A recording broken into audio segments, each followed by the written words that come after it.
Lecture 3 chapter 7 root mean square. Now कोई भी physical quantity है उसका रूट मीन स्क्वायर वैल्यू यानी क्या, तो कि उसका आरएमएस वैल्यू। नाउ करंट के लिए अगर हम आरएमएस वैल्यू देखते हैं तो उसे हम क्या लिखते हैं, आईआरएमएस। नाउ करंट का जो आरएमएस वैल्यू है वो किससे रिलेटेड है, तो कि उसका जो पीक वैल्यू यानी जो उसका मैक्सिमम वैल्यू है किससे, आईएम से। सो यहाँ पर अगर हम करंट के लिए आरएमएस वैल्यू देखें तो वो हमें क्या मिलता है, I equals to I m upon root two. Now ये चीज कैसे आई अगर वो हम देखें तो सी यहाँ पर क्या है, आरएमएस यानी रूट मीन स्क्वायर।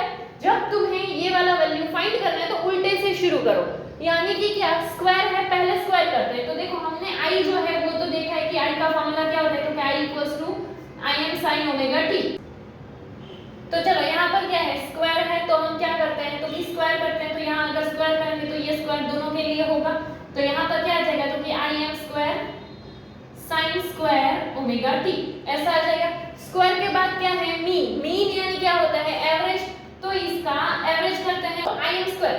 ये आई एम स्क्वायर क्या है, तो कि ये कांस्टेंट है तो वो तो निकल जाएगा आई एम स्क्वायर, एंड इसका करेंगे तो क्या आ जाएगा, तो कि sign square omega T. Now sine square omega T का जो एवरेज होता है वो इसके अगले वाले लेक्चर में हमने देखा था, वो क्या होता है, तो कि वो होता है हाफ। तो यहाँ पर क्या आ जाएगा 1/2।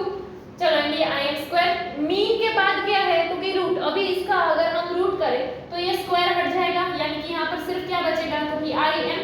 1 का तो जो है स्क्वायर रूट भी क्या होगा, 1 ही होगा, बट 2 के लिए क्या आ जाएगा, रूट 2। तो इस तरह से जो है यहाँ पर आई का वैल्यू क्या आ जाएगा, तो कि आई एम अपॉन में रूट 2। ये पता चल गया।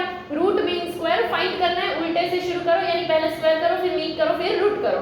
तो जो वैल्यू आएगा वो क्या आएगा, I m upon root 2। Now तो रूट 2 है, रूट 2 का वैल्यू अगर हम देखें तो रूट 2 का वैल्यू क्या होता है, तो कि 1.414 ऐसा होता है।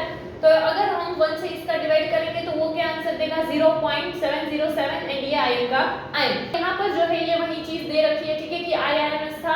तो देखो पहले जो है स्क्वायर करा, फिर यहाँ से ये मीन हो गया और फिर उसका रूट करा, डन। एंड यहाँ पर यही सारी चीजें, ये वाला जो था हमारा ये वही वाला टर्म है, एंड देन ये स्क्वायर रूट, तो उससे ये आ गया। तो अगर हम एवरेज पावर के लिए आरएमएस वैल्यू देखें तो एवरेज पावर का फॉर्मूला हमने क्या देखा था, कि 1/2 आई एम स्क्वायर आर। तो यहाँ पर देखो कि ये हाफ आई एम स्क्वायर, ये क्या है, तो कि ये यही वाला तो था। तो ये क्या, तो कि ये आई स्क्वायर हो सकता है। यहाँ पर ही हमने देखा कि आई एम स्क्वायर 1/2 वो क्या था, आई स्क्वायर, उसके बाद हमने रूट निकाला था, तो इसके जगह पर हम आई स्क्वायर डाल सकते हैं, ये आर। चलो फिर वोल्टेज के लिए अगर हम आरएमएस वैल्यू देखेंगे तो यहाँ पर जैसे आई एम अपॉन में रूट 2 है, यहाँ क्या आ जाएगा, वी एम अपॉन में रूट 2। अभी ये वी एम अपॉन में रूट 2 कैसा है, तो कि यहाँ पर भी सेम चीज होगी कि v इक्वल टू क्या होगा, तो कि V m sine omega T.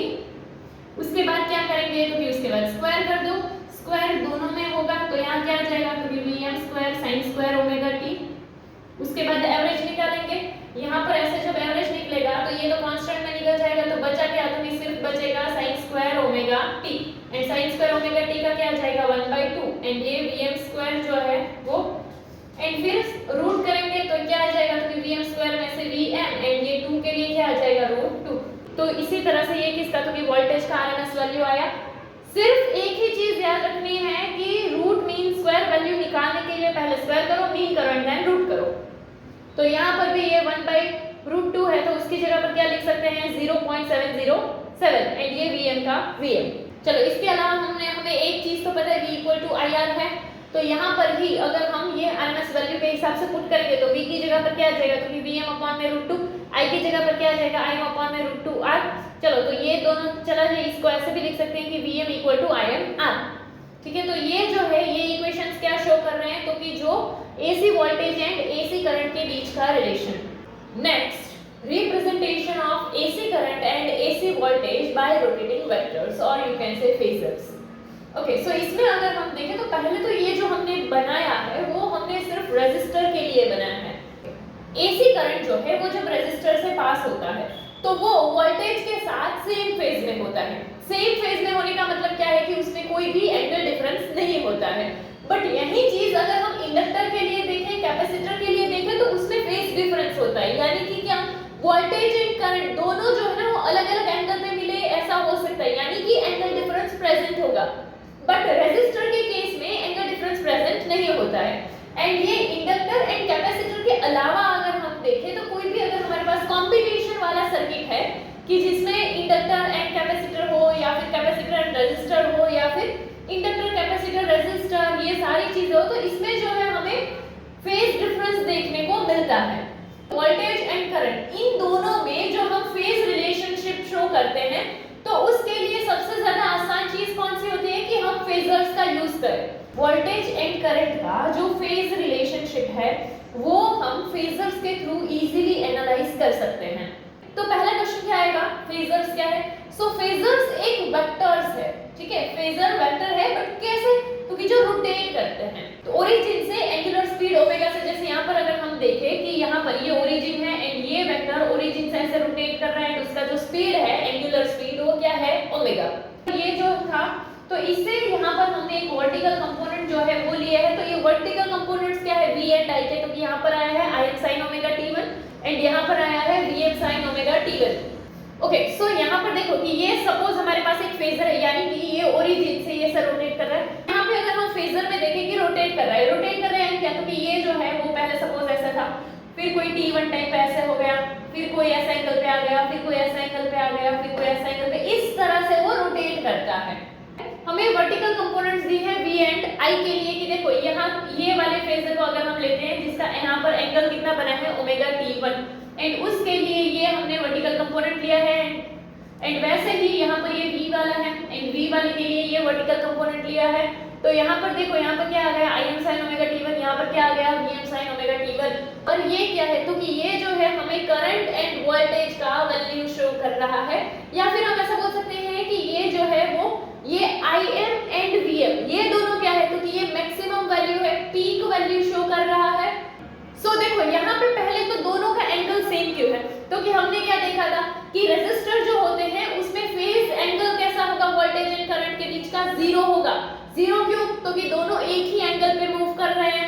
Now phasor diagram अगर तुम्हें अच्छे से समझना है एक चीज कि पहले जो है ये वेक्टर यहाँ पर था ऐसे, ठीक है, तो हमने ये जीरो पे ऐसे पॉइंट किया, फिर वो यहाँ पर आया, तो उसी को इस हिसाब से अगर हम कर दें तो ये पॉइंट पे मार्क कर देंगे, फिर वो यहाँ पे आ गया तो उसके हिसाब से यहाँ पे मार्क किया, फिर यहाँ आ गया तो उसके हिसाब से मार्क किया, फिर यहाँ आ गया। तो जैसे ये है, ये 90 वाले पॉइंट पे ऐसा बोल सकते हैं कि वो यहाँ पे होगा, ठीक है। उसके बाद जैसे ही हम यहाँ गए, ठीक है, तो अगर यहाँ पे हमारा वेक्टर है तो देखो यहाँ पे ये धीरे धीरे जो है ये वैल्यू फिर से ऐसे इस पॉइंट पे आ जाएगा। फिर अगर यहाँ आया तो यहाँ से भी अगर ऐसे देखेंगे तो इस पॉइंट पे आ गया। तो जैसे यहाँ पे ये फेजर जो है वो ऐसे जैसे जैसे ऐसे रोटेट करते हैं, तो उसी के थ्रू ऐसे लेकर ये डायग्राम यहाँ पर भी बना सकते हैं। तो ये दोनों एक ही चीज है। यहाँ पर भी देखो, ये तुम्हें नीचे एंगल्स जो है वो दिए हुए ही हैं। ये जो है ये फेजर जो है वो क्या है, क्योंकि ये I वाला है एंड ये V वाला है। देखो ये V वाला ऐसे V का वैल्यू बड़ा है इसके लिए एंड ये I वाला, ठीक है, बट दोनों के लिए एंगल कौन सा है? ओमेगा t1, एंड दोनों का एंगल सेम इसीलिए है क्योंकि रेजिस्टर में फेज डिफरेंस जीरो होता है। बट इंडक्टर एंड कैपेसिटर में देखने को मिलेगा। यहाँ पे मेन चीज ये देखनी है कि फेजर डायग्राम बनाया कैसे। तो ये क्या था फेजर डायग्राम में? क्योंकि ये ऐसे लिया, ओरिजिन से जो हमारे वेक्टर थे वो रोटेट कर रहे थे एंड वो रोटेट के पॉइंट के हिसाब से तुम यहाँ पर भी ये बना सकते हो। देखो यहाँ पर भी ये वही है कि ये पॉइंट हमने लिया था, वहां से इसको एक्सटेंड करके देखा तो वो यहाँ तक ही आया, एंड फिर ये V वाला का सेम पॉइंट देखा तो वो यहाँ पर भी, ये दोनों सेम टाइम के लिए लिए हुए हैं। तो ये जो था वो था फेजर का representation for current end voltage, but ये चीज सिर्फ रेजिस्टर के लिए है। तो मेन पॉइंट जो सीखना था क्या था? तो कि फेजर्स क्या है? तो कि फेजर्स जो है वो एक वेक्टर है जो रोटेट करते हैं, यानी यू कैन से phasor is a rotating vector.